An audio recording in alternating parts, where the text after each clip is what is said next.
नमस्कार दोस्तों। आज हम बात करेंगे करंट अफेयर्स के कुछ टॉपिक्स के बारे में। तो पहला टॉपिक है, ओडिशा में भीषण वनाग्नि हुई है। वनाग्नि मतलब जंगल में आग लगी है। वनाग्नि की डेफिनेशन यहाँ है, नीचे 8वें पॉइंट पे है कि वनाग्नि को झाड़ी या वनस्पति की आग या जंगल की आग भी कहा जाता है। इसे जंगल, चरागाह, ब्रशलैंड या टुंड्रा जैसे प्राकृतिक स्थल में किसी भी अनियंत्रित और गैर निर्धारित दहन या पौधों को जलाने के रूप में वर्णित किया जाता है। यानी कि इनको नियंत्रित रूप से नहीं किया जाता है, अनियंत्रित रूप से जल जाती हैं, जो कि प्राकृतिक ईंधन का उपयोग करती हैं और पर्यावरणीय कारकों के आधार पर फैलती हैं। जैसे पर्यावरणीय कारकों में हवा और स्थलाकृति। फिर भारतीय वन सर्वेक्षण ने कहा है, उसके आंकड़ों में देखने को मिलता है कि उड़ीसा राज्य में केवल मार्च में ही 642 घटनाओं के साथ देश में आग की भीषण घटनाएं देखी गईं।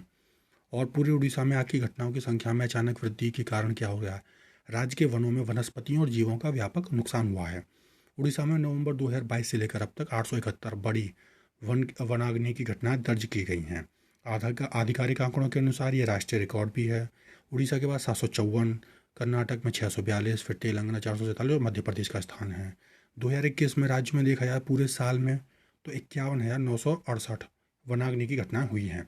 मयूरभंज जिले के सिमलीपाल राष्ट्रीय उद्यान में भीषण आग लग गई थी, जो कि एशिया के प्रमुख जीव मंडलों में से एक है। दूसरा टॉपिक नहीं है, इसमें मैप है ये उड़ीसा का। तो ये आप सफ़ेद एरिया देख रहे हैं उड़ीसा में, ये हैं प्रोटेक्टेड एरियाज़। नीले एरिया जो हैं थोड़े से नीले से एरिया ये हैं वाटर बॉडीज़, और जो सफ़ेद एरिया वो है प्रोटेक्ट फॉरेस्ट कवर है। दूसरा टॉपिक है कि CISF का 54वां स्थापना दिवस मनाया गया। प्रत्येक वर्ष 10 मार्च को मनाया जाता है CISF का, जिसे कहते हैं सेंट्रल इंडस्ट्रियल सिक्योरिटी फोर्स या केंद्रीय औद्योगिक सुरक्षा बल, जिसकी स्थापना केंद्रीय गृह मंत्रालय के अधीन की गई थी। CISF भारत की 7 केंद्रीय सशस्त्र पुलिस इकाइयों में से एक है, जो कि विभिन्न सार्वजनिक क्षेत्र के उपक्रमों, हवाई अड्डों और अन्य महत्वपूर्ण प्रतिष्ठानों को सुरक्षा देते हैं। इसका गठन किया गया था केंद्रीय औद्योगिक सुरक्षा बल अधिनियम 1968 के तहत 10 मार्च 1969 को। तो तभी से प्रत्येक 10 मार्च को CISF के स्थापना दिवस के रूप में मनाया जाता है। हालांकि वर्ष 2023 में से संशोधित करके 12 मार्च कर दिया गया है। तो कौन कौन से हमारे 7 सेंट्रल आर्म्ड पुलिस फोर्स हैं?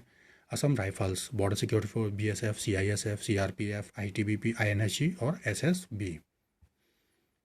MIDH के तहत उत्कृष्टता केंद्र बनाए जा रहे हैं। तो MIDH क्या है? इसको कहते हैं एकीकृत बागवानी विकास मिशन। इसके तहत विभिन्न राज्यों में द्विपक्षीय सहयोग और अनुसंधान संस्थानों के माध्यम से उत्कृष्टता केंद्र स्थापित किए जा रहे हैं। ये उत्कृष्टता केंद्र बागवानी के क्षेत्र में नवीनतम तकनीकों के प्रदर्शन और प्रशिक्षण क्षेत्रों के रूप में कार्य करते हैं। तो कौन कौन से उत्कृष्टता केंद्र बनेंगे?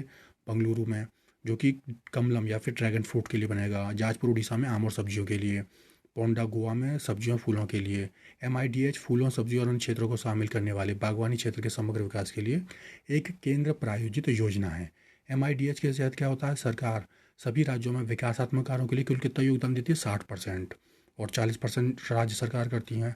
लेकिन अगर वो राज्य पूर्वोत्तर के हैं या हिमालय हैं तो उनमें सरकार 90% देती है, केंद्र सरकार इसमें। तो चीन सीमा या लद्दाख पर सेना इकाई का नेतृत्व करने वाली पहली महिला कौन हो गई हैं? तो कर्नल गीता राणा जी हैं।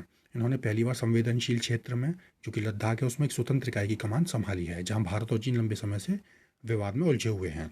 जनवरी 2023 में भी हुआ था कि सेना ने पहली बार विश्व के सबसे ऊंचे और सबसे ठंडे युद्ध मैदान सियाचिन में भी महिला अधिकारी कैप्टन शिवा चौहान को तैनात किया। तो शिवा चौहान ने सबसे ठंडे और ऊंचे युद्ध मैदान में वो नियुक्त होने वाली।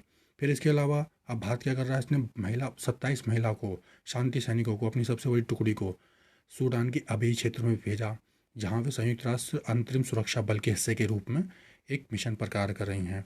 फिर सेना में महिलाओं के लिए महत्वपूर्ण जो मोड़ था वो 2015 में आया, जब भारतीय वायुसेना ने उन्हें पहली बार लड़ाकू स्ट्रीम में शामिल करने का निर्णय लिया। तो ये थे आज के विषय। आप सभी का धन्यवाद।